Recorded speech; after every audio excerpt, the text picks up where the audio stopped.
Hi, my name is Crystal. I have been set free from food addiction, healed of lactose intolerance, and set free from debilitating fear.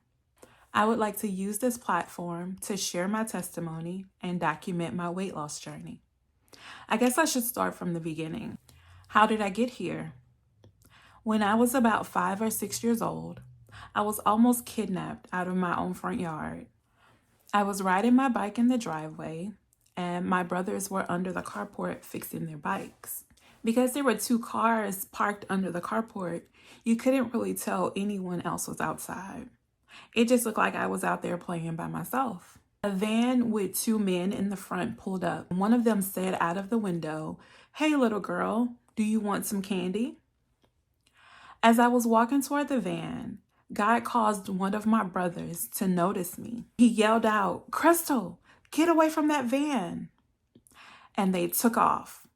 We all ran inside and told my parents what had just happened. My dad jumped into his car and sped out of the driveway, trying to catch them. But of course, they were long gone. I remember them saying things like, "What were you thinking? Don't ever go to a stranger's van. Do you know what could have happened to you? You could have been kidnapped."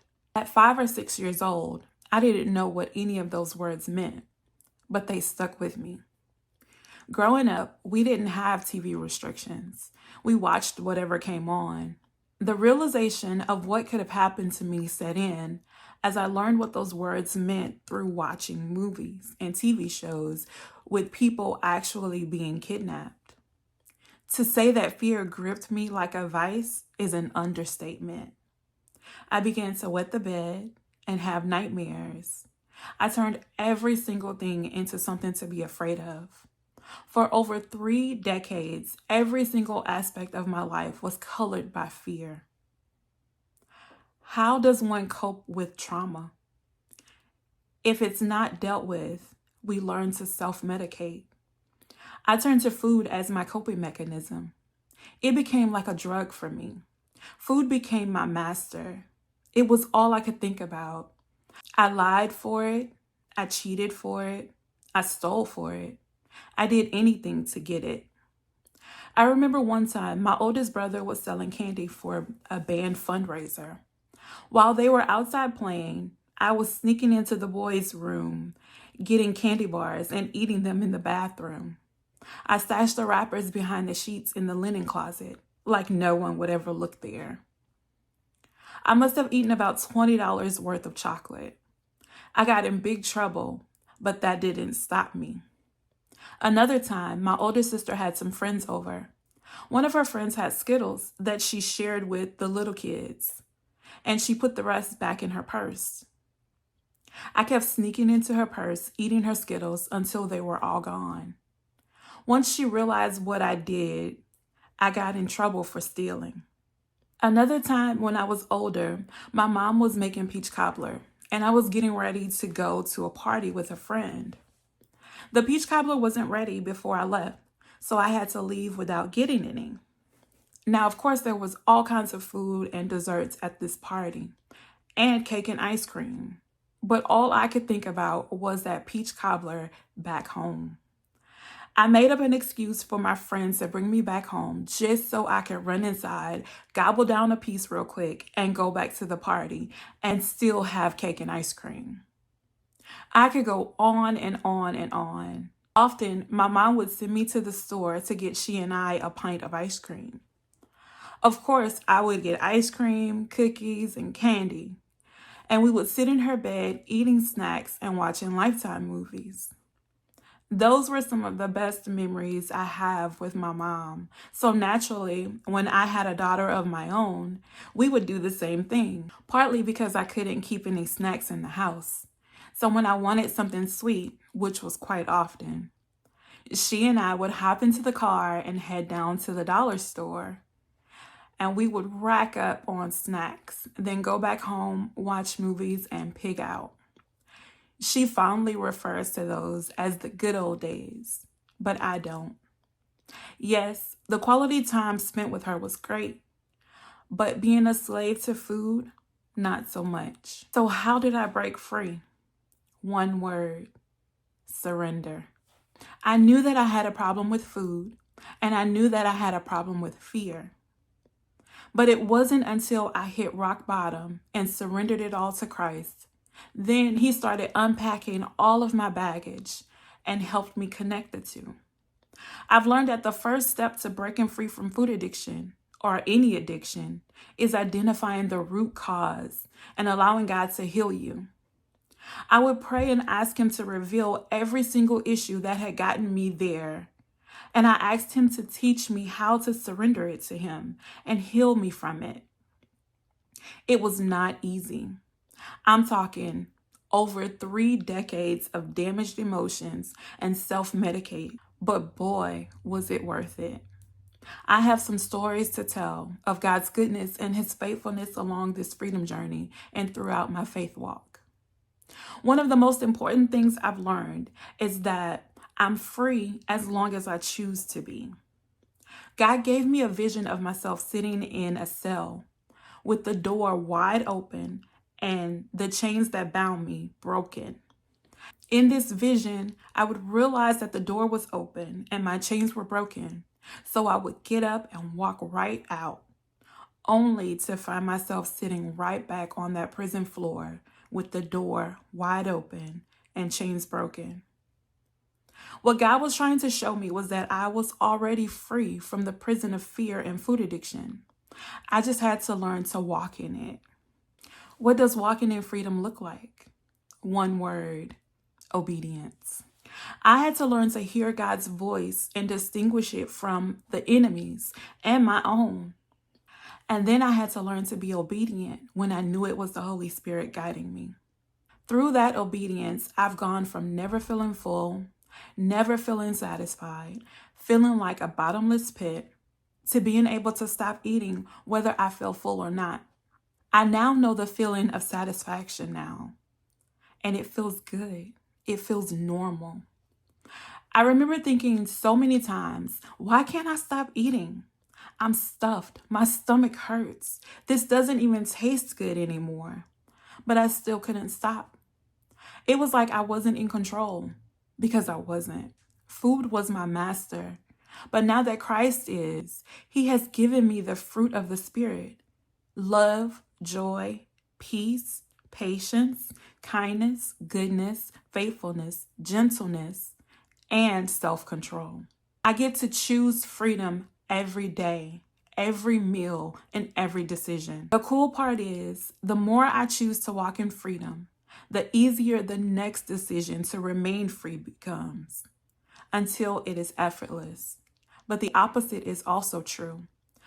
When I can clearly hear the Holy Spirit saying, "You've had enough," and I make the decision to step back into bondage, the easier it is to make the next decision to stay in bondage. And then the floodgates open. It feels like God says, I can't share the throne. If you're choosing food as your master, I will step down. And it really feels like He steps off the throne of my heart and food takes His place. I'll share a story of one of the more recent times this happened. We went to Alabama to visit my in-laws for New Year's. The first few days, I did great with choosing freedom and obedience. But New Year's Eve, we were all outside making s'mores over a bonfire and popping firecrackers.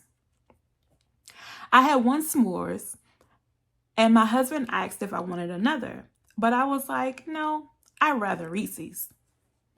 I clearly heard the Holy Spirit say, "You've had enough." The baby was getting restless, so I took him back inside to put him to bed. Before I sat down to give him a bottle, I grabbed a Reese's, opened it, and ate it. It hit like a drug. And just like that, my decision to be disobedient caused God to step off the throne and food to take His place. I could not stop eating Reese's. I could not stop. My father-in-law loves Reese's. They keep huge Sam-sized bags everywhere. For an entire day, I could not stop. I wanted to stop so badly. My stomach hurt. I had a headache from all the sugar. They taste like mud at that point, but I could not stop. It felt like I literally was not in control of my hands. After allowing food to reign for over 24 hours, I finally realized that I had given up my freedom and allowed food to usurp the throne. I cried out to God for help, and guess what? He helped me. He didn't say, "You know what, Crystal? We've been down this road so many times before. I thought you would have learned better by now. How many times do we have to go through this before you learn?" Nope, none of that. He is patient and faithful, and he loves us so much that he is willing to give us chance after chance after chance to get it right. That doesn't mean we don't have to live with the consequences of our actions, but he is always right there, ready to forgive when we are ready to turn back to him. God showed me an area where I was still struggling, was eating out and eating at parties. I guess I can do so well at home because I can always save it for later. But at parties, it's almost like FOMO. If I don't eat it now, it's going to be gone and I'll miss out. I had to learn that it's just food. Maybe not the same type of food, but there will always be more food. My recent win was on Easter. My brother-in-law is a chef. His food is always amazing. But I went in with a plan. I got a small amount of everything and I sat down and enjoyed my food. I was satisfied but not stuffed. We had banana pudding and peach cobbler and ice cream for dessert. I got a small scoop of each and I sat down and I enjoyed my dessert. When I was just about done, I felt myself on the brink of getting full, so I stopped. Normally, I would have ignored that feeling and kept eating, but this time I didn't. Later, when I got hungry again, I got a little more of what was left, and FOMO didn't get the best of me. Also, my husband's nana always has a bowl of chocolate on the counter. I usually just eat chocolates mindlessly while I'm there, but this time I had one piece. Later, I had another piece. I took a bite of it. I didn't particularly like it. Normally, I would have just eaten it anyway because it's chocolate. This time, I had the self-control to just throw it away and not force myself to eat it. That was a win for me.